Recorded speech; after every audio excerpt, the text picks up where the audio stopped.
Who wants to start? Yeah, feel free. Yes, ma'am. Oh, yes. I want to make sure everybody. Yes, I understand. We get some complaints that they can't hear the question. Dana was in here saying that you're doing a good job of keeping them humble after this Oregon win. You know, what does it take to do that and make sure that they still have the same mentality after a big win like that? Well, it's not as hard as you might think. I mean, we just simply shown some film from a few of the other games. We hold Oregon to 62 points and gave Boise 82. So it's not real difficult to be able to sit down and just show them we've got a lot of room for growth. Consistency is something that we have to strive for. That's one of the things that, when you're able to sit there and show a group how well we defended against Oregon and then how poorly we've defended it other times, that we just need to become more consistent. And part of that is the fact that we have 4 new players in our rotation that are learning to defend how we want to defend. We don't simply just play one way throughout the entire game. We're going to play multiple defenses. We're going to guard ball screens several ways throughout the course of a single game. And that's a challenge for players that have come from places that we just do it one way. Now they have to know certain players we might hedge hard on a ball screen. Somebody else comes off a ball screen, we're going to double it. We're going to go under it if they're a non-shooter. So you have to know who you're guarding, and that's part of it. And in the past, we've normally, had, say, 8 returning players, and all of a sudden you're just trying to get 1 or 2 into the mix. Now it's 4. So there's a lot that we're trying to teach, and they're trying to grasp. Was there a difference that you saw? Do you think it was just kind of a matter of time? They had their legs under them by the time you played Oregon, or was there a different focus or something that you saw that clicked? Yeah, I thought the way we focused was the case because, the third game in 3 days, actually, everybody was tired. Shots were short, and we didn't shoot the ball as well. But defensively, we played extremely well. I thought Elizabeth Balagoon, it's probably the best she's played since she's been here. In the 2 previous games before the Oregon game, she had double-doubles. And and she goes half speed. She's that gifted of an athlete that I'm trying to get her to understand if she would learn to play full speed as she did in the Oregon game, I think defensively she can have the same impact on the game as Angel McCautry did. And that's not very often that you can say that about a player. But there aren't too many players that I've seen that I think she's already blocked 4 3-point shots by kids because of her ability to close out and her length. In a game like this, you've got, like you said, experienced players who've been through wins like that, beaten big-time programs. Is there a value in it for those newcomers in the rotation to see, look, when we do the right way, this can happen, you can be special? Does that help you teach in any way at all with that? Oh, yeah. No, it sure does. When you sit here and you go through months of practice trying to explain to players why you do something, it's human nature to be like, does it really matter if I can switch on a ball screen, hedge on a ball screen, and double on a ball screen, and then possibly do it 3 different ways depending on who has the ball? Like, can't I just do it one way? And then all of a sudden you play a game like that where it matters who has the ball, and we executed it really, really well.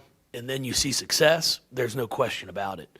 And then I also say there's a lot to be said about just not knowing who you're playing either.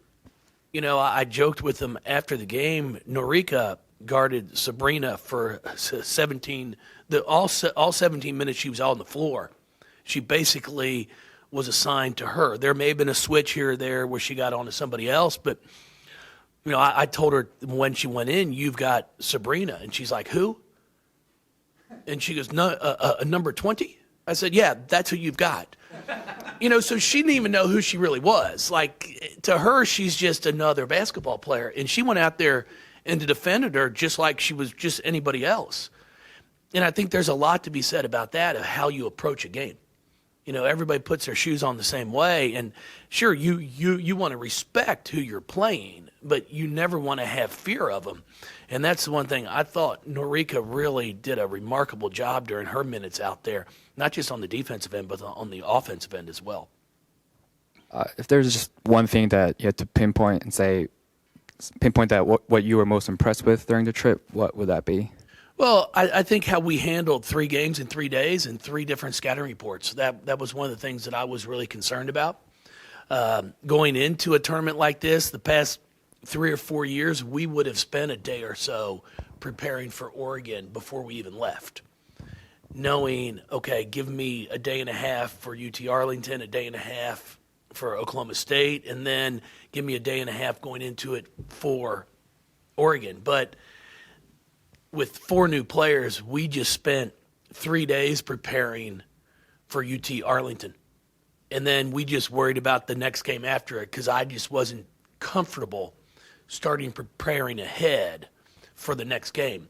So we were able to, in terms of a 1 o'clock game, we finished up at 3:30, get back to the hotel, we'd eat, then we'd go through the next scout with film and then walk through on the plaza they had there at the hotel.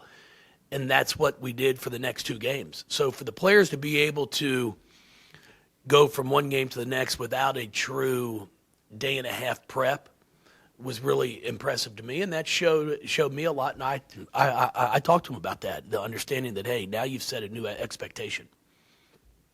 Dana, with 3 major awards over the last couple of days, just your thoughts and comments on that. Well, she's put the time in. It's one thing I'll say. She was in that gym all summer. She's been working on her 3. I think she's really starting to grasp the idea of being a point guard because I challenged her and I think I offended her a few games ago at the press conference when she was sitting right next to me, and I said, she's an elite scorer. She's not a true point guard. All because you're 5'6" doesn't mean you're a point guard. And she kind of took that to heart because she played 40 minutes in that game and had 1 assist. And then our next game out, I think, was Central Michigan, and she had 6 or 8 assists. And I get a text a message that night after the game, and it was like 6 assists for a wing's not bad. I said, that's true. It's good. So she's taking it now and understanding that as a point guard, she's got to be able to get others involved. And I thought she did a really good job through those 3 games of not only making sure she was a threat to score, but she was also finding her teammates at the right places to score the basketball. Jeff, how do you deal with the ranking and being so early in the year and being ranked number 2? And it looks like a year where, 1 and 2 both got beat on the same day for the first time in like 20 years or whatever. It looks like it's kind of a wide open year. No, I'd still put Oregon at the top. If you look at their roster, and all the preseason players of this and that, they have 3 of the top 10 players. And if you talk to me about a draft, there's no question. Sabrina, Ruthie, and Satu, who's only a junior, Sabali, could easily be all in the top 10. So I'd still put them at the top as the one that everybody's going to have to be, really dialed in and prepared for. And then there's 8 or 9. It's really going to be a year where it's not an upset. It's one thing that I talk to our players about. I think we've gone now 103 straight games of not getting beat by an unranked team. And that's something that's not easily done because we've gone places and played. We've played at South Dakota State. We've played at Boise State. So tomorrow night at Ohio State is going to be the same thing. They're a really good basketball team. Had UConn to a 1-possession game in the fourth quarter. With the rankings, it's something that we have worked extremely hard here in the past 12, 13 years to build our program to where we're just not one team, 1 year. I think it speaks volumes. I think we're 35 straight weeks of being ranked in the top 10, which is not easily done. And we're excited about it. Our ultimate goal, as I've always said, is to finish the year ranked 1. That's your ultimate goal. But I think it speaks volumes for what we've been able to do, especially with as many new players for this year, to be ranked 2 right now. What does Ohio State do that you all have to be prepared for tomorrow? Ohio State really, they run a dribble drive offense. They're going to attack you off the bounce. They're going to come at you full speed. We've got to do a good job of trying to keep them in front of us, cut down on our fouls. This is a ball club that runs this type of offense that we've had some problems with. A few teams that we've played have done this, and we fouled. So we've got to be able to guard without getting into foul trouble and putting them at the free throw line. They have a lot of very good one-on-one players. And then we're going to have to rebound the ball. That was one of our points of emphasis when we played Oregon, and we did a really nice job of that after the first quarter. But we're going to have to play 4 quarters of that. It's our first true road game of the year. But they have good size also. So it's going to be a good test for us. I mean, they're a team that concerns me, and it's one that I'm going to make sure our players know we have to go up there with the same mindset as we had against Oregon. It's easy to get excited for the team ranked number 1 in the country. But now this is an ACC Big Ten Challenge game. It's something that we have to take pride in, not only for ourselves, but our league as well. You said consistency with this group. Does that come in practice first, or is it just more and more games? Well, it comes with practice, but games is the big thing. I always say there are a lot of players that are fantastic in practice, and then when the lights come on, it's just it's a struggle. So sure, I look at practice and I want us to practice well, but also the game is where it all counts. In 2009, when we went to our first Final Four, we looked like the Bad News Bears at practice. And then all of a sudden, we go out there in a game, and I'll be like, it's not the team I saw for 3 days in practice. So I'll take consistency in games. Now, I challenge them, because if you want to be elite, you've got to be able to do both. And that's just going to be something for a few of our new players to really grasp. You spoke about the newcomers having to adjust, but how valuable has it been to have poise from your seniors like Dana and Bianca, like Kylie being able to guard out on the perimeter? Jazz played 12 minutes with 4 fouls. How valuable is that? No, it's really – I'm excited for them, because coming into the year, everybody was like, you've lost Asia Durr, you've lost Sam Fury, Erica Carter. What can they do? What's Dana going to be able to do? What's Jazz going to be able to do? Kylie, Bianca. And that was the big question mark. But that's also exciting as a player, because now there's more responsibility. You've got more opportunities, and they have really run with it.